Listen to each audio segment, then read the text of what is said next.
Okay, so we're going to start with a fairly easy movement, and then we'll work into some bigger standing poses. So our first one, we're going to just rise up onto the ball of the foot, little balance, and we're going to take the arms out to the side. So on the in-breath, let the heels lift up off the floor. I would use a spotting mechanism, so let the gaze rest on something, particularly something that isn't moving, and then on the out-breath, float the arms back down and bring the heels back down to the floor. Same thing again, push the feet into the ground, rise up, and on the out-breath, bring the arms back down. And when we take the arms over the head, there's a tendency to use the shoulder muscles. So see if you can do the same thing again by lifting the ribs up. So you'll feel a little bit of a stretch on your tummy, and this is your transverse muscle. Okay, so when you come up this time, lift the rib cage up and away from your baby. And then exhale, lower the arms down. So notice if that feels different in your shoulders, because you're using different muscles. But also just think of how the lovely space it's making between you and your baby. Same thing again, rising up, lifting your baby away, lifting your rib cage away from your baby, and then breathing out and coming all the way down. So now we're going to take the feet a little bit apart. We're going to come into a very gentle squat, so probably about shoulder width, and then turn the feet out a little bit. And all we're going to do is kind of bend the knees and just come into a very gentle squat, and then push into the feet to rise back up, and then we're going to lift onto the toes as well. So we're going to put these two together. So on the out breath, just cross the hands in front of you, drop down into this gentle squat, and on the in breath, take the arms out to the side, rise up onto your toes, lift the rib cage, and then same thing again. So coming down on the out breath, and rising up onto your toes on your in breath. So a couple more times. You get lots of creaky knees. So you're probably noticing your joints are changing as well as the body fills up with more fluid. You have 40% more fluid in your body when you're pregnant. That's a hell of a lot more fluid, isn't it? And then the next time you come down, you can keep the heels on the floor, take the arms up, and then on the out breath, just walk your feet back in towards each other. I'll bring your hands together. Yeah, 40% more fluid. That's because the blood gets watered down. You get more blood, but a lot of it comes from the plasma, not the hemoglobin. So the blood is a little bit thinner, which is why we get anemia when we're pregnant. So some people get anemia because the blood has got less hemoglobin in. Because you've now got two circulatory systems. You know, your baby needs a good percentage of your blood as well, so the body has to produce more. But that means you've got 40% more fluid sloshing around, and then it starts affecting the joints. So things start to creak, you know, where you probably didn't have creakiness before. It's just because there's all this excess fluid, or not excessive, you know, but it's extra fluid in the body to support the process of growing your baby.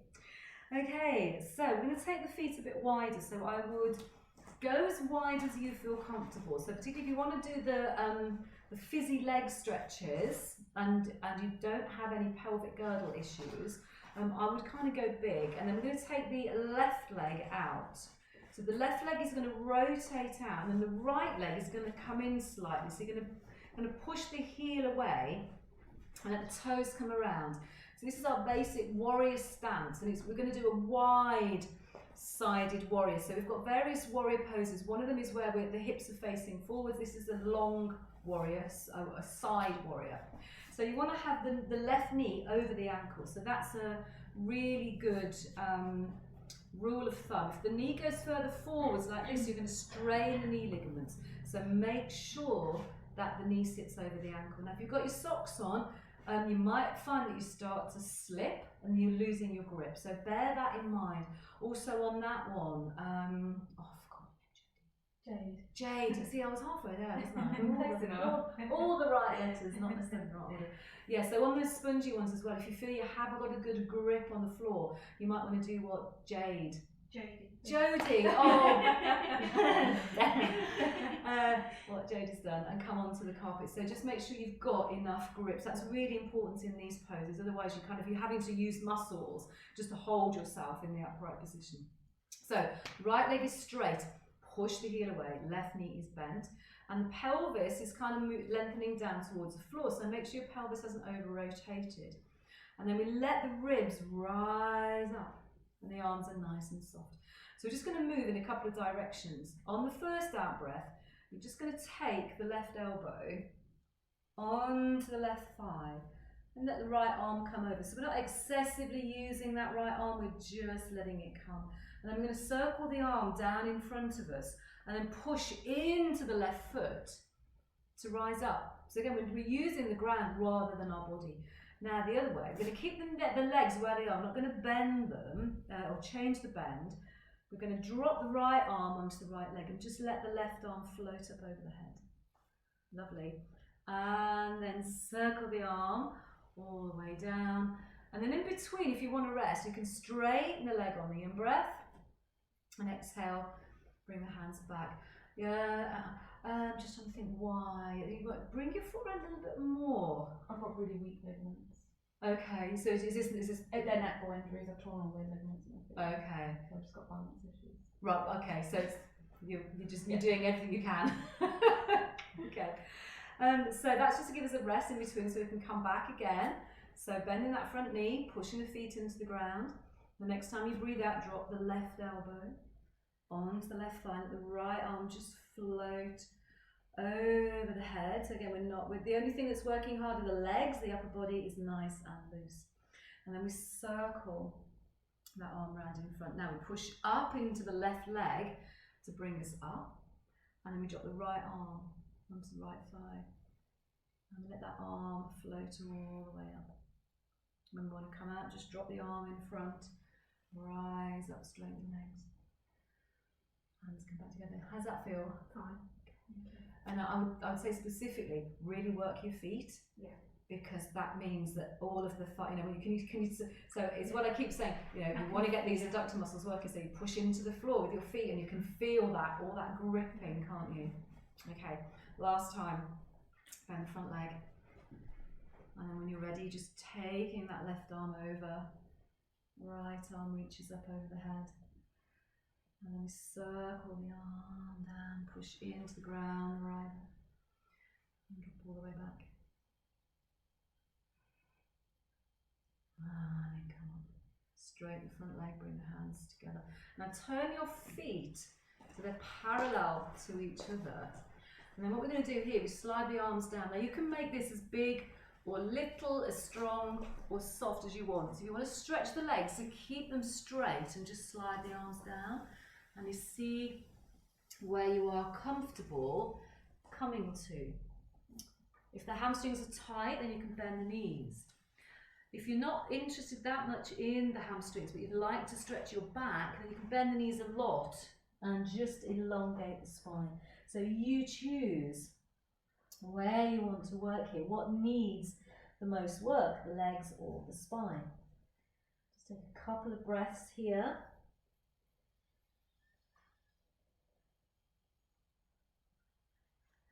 And then you're going to push the feet into the ground and slowly rise up.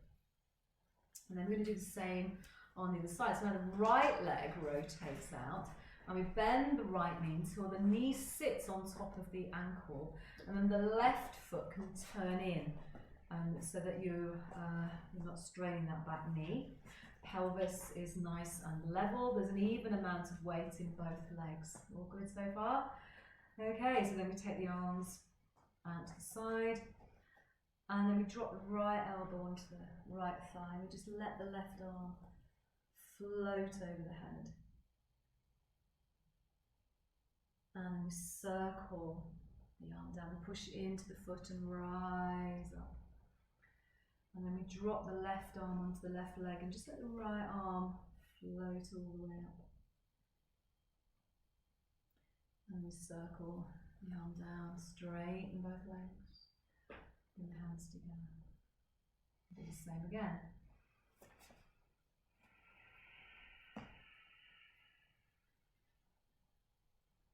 So again, making sure that the legs are driving here, so they're pushing into the ground. The upper body is almost floating like reeds in a pond because the legs are giving all of the support, and we're not having to unduly use the muscles in the upper body to create the shapes because the legs are working strongly.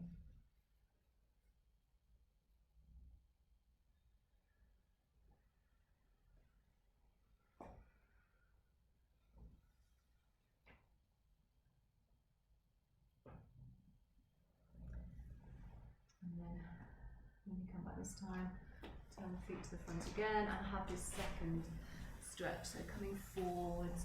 Now this time you might want to sway the spine from side to side, really get into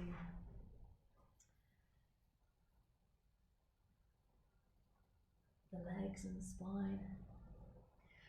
And then when you're ready, bend the knees, push the feet into the ground, come up. And then to come back, bring the heels towards each other, bring the toes towards each other. And just come all the way back. Okay, so what I want to do now is just do a little bit of this binding work that I mentioned. I think I've got some videos somewhere with these on. I've bought a few spare ones, but what I want to show you is the kind of length that we're looking for. So in Mexico, which is where these techniques come from, the rebozos are kind of this shape, but they're probably a little bit longer, and they're woven, so they're quite strong. This is just cotton with fancy bits in the middle, so it's not quite as strong, but it does the job. But the rebozos are woven, so they're really, really strong, and they last for years and years and years, and they use them to carry their babies in, carry their shopping in. But that's about the right length. I haven't got anything else that size, but I do find that sarongs can often do a similar job. So has anybody not got anything? I forgot. That's okay. Have a blue sarong. Anybody else? Oh, well done, you've all got something. Nice. If you find that what you've got isn't, how wide is that? Oh, actually, no, it's one. Open up. That might do the job actually, because it's woven, isn't it? So it'll give you bits. But if not, I've got a sarong actually that you can use. Okay, so the first one we're going to look at is the pelvic girdle. So this, even if you haven't got any pelvic girdle pain, there may be a sort of underlying feeling of looseness in the pelvis, because this is exactly what's happening. You know, all the joints in your pelvis are loosening at the moment because they've got to, the whole of your pelvis has to widen to fit a baby through. So during the 9 months of your pregnancy, your pelvis starts to get wider. But that can go hand in hand with these feelings of, you know, the pelvis not supporting you anymore, feeling a bit weak in the pelvis, or just a bit achy in the pelvis. So these techniques can alleviate a lot of that. So what I'm going to show you first of all is the back.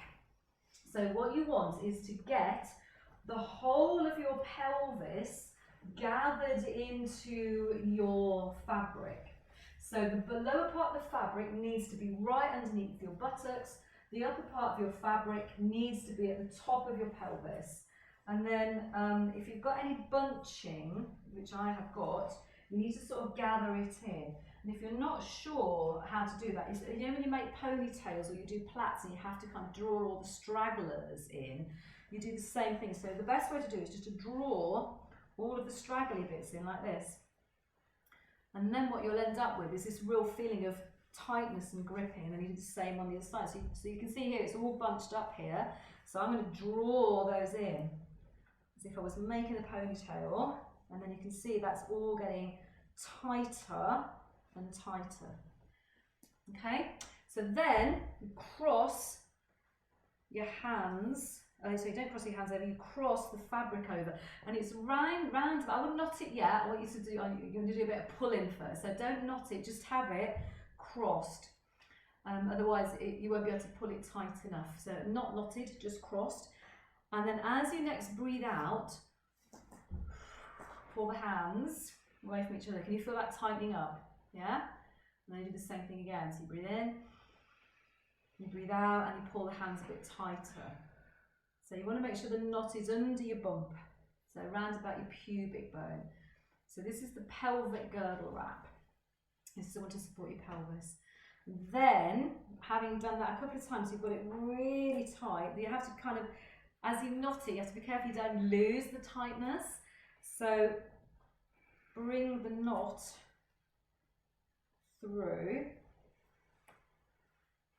And then if you've lost some of the tightness, you do the same thing again. You breathe out and pull tightly. And then you can just tie another knot in it when you've got it as tight as you want it. And because it's at the front, you can sleep with this in. So again, if you get a lot of the pelvic pain in the night, or you wake up and your pelvis feels very unsupported. So one of the things that can happen with SPD is like, you know, you get up 50 times to wee in the night, and you get out of bed and the pelvis just doesn't support you anymore. So this can be quite useful. Obviously then weeing with this on is its own little treat. So you might find that's a little bit difficult. But you can sleep with this because the knot is at the front and you're not going to sleep on your front. So it's not going to get in the way. You know, I've had women over the years with a lot of SPD who have worn these to work all day, because you can kind of make them, I mean, it sounds really silly, you can make them a fashion statement. You know, I just think when you're pregnant, you should be getting away with everything you can get away with. And she used to wrap her pelvis and just wear nice ones that matched her clothes, and yeah, she just wore them all day because it really helped with her pelvic girdle pain. No, I'll see it on Zoom. Sorry? No, we'll see it on Zoom. Well, even better, if you're still on Zoom, you can do anything you like. You can sew your slippers on. Yeah, so have a little walk around with that and notice how that feels. So even though mine's quite thin and I haven't got any pelvic girdle pain, I can actually feel quite supported with this. If you don't feel supported, it may be that you need a bit more work tightening, or maybe the sarong or whatever you're using is a little bit too thin. So if it's a very thin material, it's not going to give as much support as it would be, you know, if you had something that was a little bit more robust. How's that feel? I need something thick. Is it okay? It's too thin. Yeah. Okay. But I've got some. I've thought of something I've got at home. So yeah. Yeah, it's surprising when you root in your drawers. I mean, women, we love scarves, don't we? So yeah, pashminas are really good. I've got, like, you know, like the Turkish towels. That's similar. Yeah, would it be long enough though? I don't know. Yeah, because they're the right quality of fabric, but I'm not sure how long they are. So that would be because obviously it's got to go around your waist, so I'm not sure how long they are. So this is the one for, this is belly binding for the round ligament pain. So this one you tend to need somebody else, so it's quite tricky to do yourself. So now we're going to tie at the side. And what you're going to do is it's the same principle. So where we held the pelvis with the sarong, we're now going to hold the bump. So have the sarong, or whatever you're using, around your bump, so that you've got it all held in. And then you do the same thing again. You gather and you pull any kind of lumpy bits, any loose bits. As I said, this one's a bit easier with another person, but you'll have to wait until you get home to get a bit of assistance. So again, you just pull all the tight bits, if you're making a ponytail, until it feels like you've got your belly held. Now obviously if you're only taking it round once, where you're knotting it, you can see what's happened. I've lost a lot of my support. So the other thing, again, this is why it's easy to do it with another person, is you tie the knot at the back, so that you have actually got all of the depth of the shawl at the front. So sorry, my mistake with this one, I haven't done it for, God, nearly 2 years. So yes, with this one, tying the knot at the back, and then obviously it's a bit tricky to sit down. Or if you see the Rebozos, they wrap round a couple of times, so they'll do the side wrap, but they'll be able to kind of wrap it round a couple of times, which even with my long scarf, I barely got enough width, and I haven't got a baby in my belly. So if you've only got a certain amount of space, I would do it from the front to the back. So your baby is held. And it's, as I said, it's the same principle. So you're just supporting the weight of your body. So you'll gather and pull where there's any looseness. And getting somebody else to do this, so somebody else can stand behind you and hold it tight while you do all the gathering.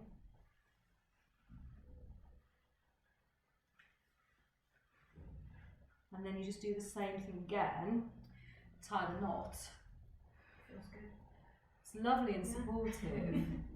And again, this is another one that you can wear all day.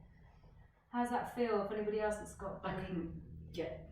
Yeah, you need Yeah. help. Yeah. You do need somebody else. And when we used to do these classes, I would pair you all up.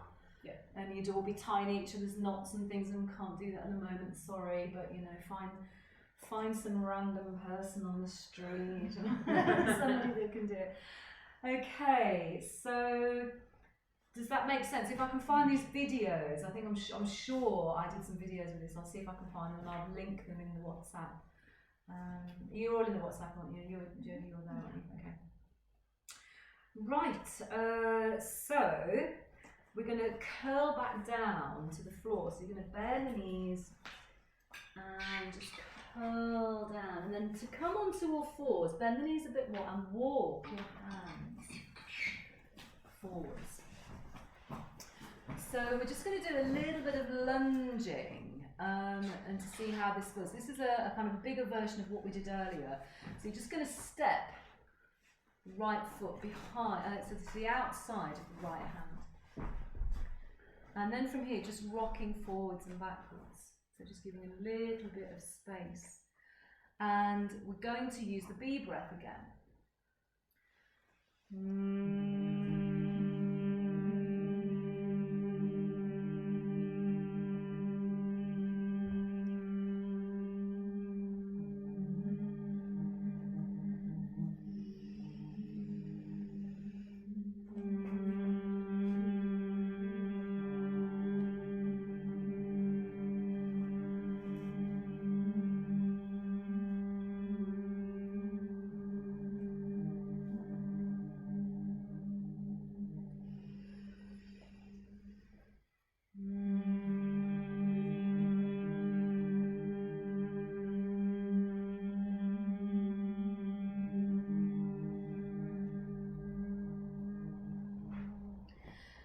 Next time you come to the end of your out breath, just leave yourself in the forward movement, but make sure that your shin is vertical, so you want the knee over the ankle.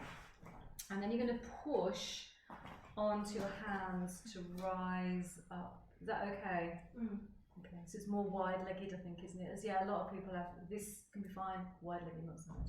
So you're going to push into the right foot and the left shin. And I'm going to raise the arms again. So you're going to lift your baby. So lift your ribs away from your baby. So let the ribs rise up. And if your balance is okay, you can even have a little stretch here. Lift up one side, lift up to the other side. Keep the right foot pushing into the ground. Keep the left shin pushing into the ground so that you feel anchored and supported so the upper body can do its thing. So again, you might find that you're getting a nice bit of space for your baby. And then you're just going to drop the hands all the way down to the floor and then slide that way back, and then we're going to take the left foot forwards and I'm going to rock forwards and backwards again. So I'm just going to do this for a few times. So this again is a useful movement for labour, for when you have contractions. Again, it's this moving, helping the baby to find a good fit in the pelvis. So one of the problems in second stage is babies getting stuck in pelvises. And again, if you're in a static position, if they're stuck, there's not really anything anybody can do about it. But if you're moving like this during a contraction, the chances are that your baby is going to be able to find a better route to come out. So we're going to do the B breath again.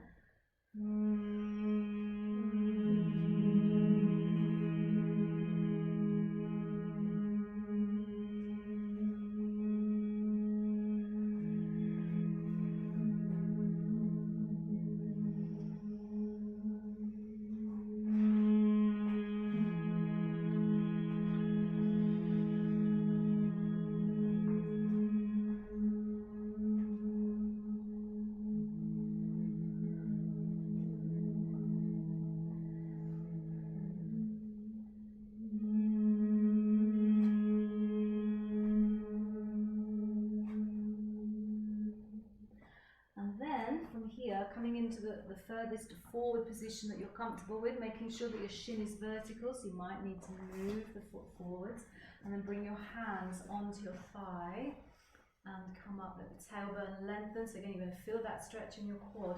Now push into the left foot and the right shin, and then draw your rib cage up and away from your baby, so you're making space. Maybe if you feel stable enough, you can lengthen through one side and then the other. And if you don't, if you feel a little bit wobbly, then you might want to just hold the static position instead.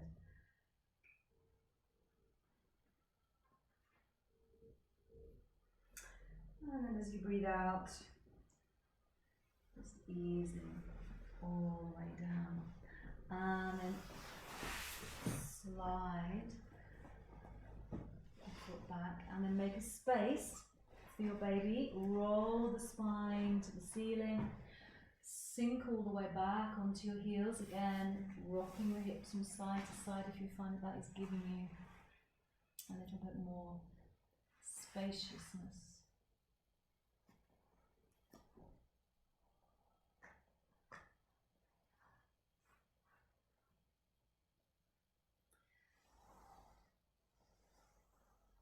And then rising all the way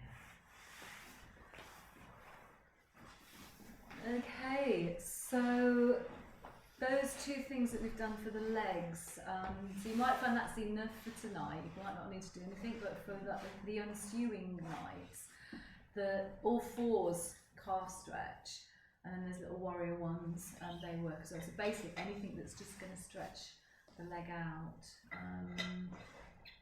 As I said, like walking as well, having a walk at night can make a difference. So we're going to come into our relaxation position. So you might want a pillow for your head, or you might actually need a pillow for your bump instead, or cushion, whatever you brought with you. So we're going to come into the side lying position. You can actually still lie on your back up to 20 weeks is the given. So I think somebody's over 19 weeks, aren't they? But it's whether you're comfortable or not. After 20 weeks, the weight of the growing uterus and with all the fluid inside is too much for the vena cava, which is the blood vessel taking blood back to the heart. So this is why we don't lie on the back after 20 weeks, not for long periods of time. So you can come onto your side, and it doesn't matter which side you lie on. You read all these things about you have to lie on your left side. Ignore it. It really doesn't make that much difference whether you lie on your right side or your left side. What you can do, if it feels a little bit uncomfortable in your pelvis, you can place one of your blocks. If you've got one, place it in between your thigh.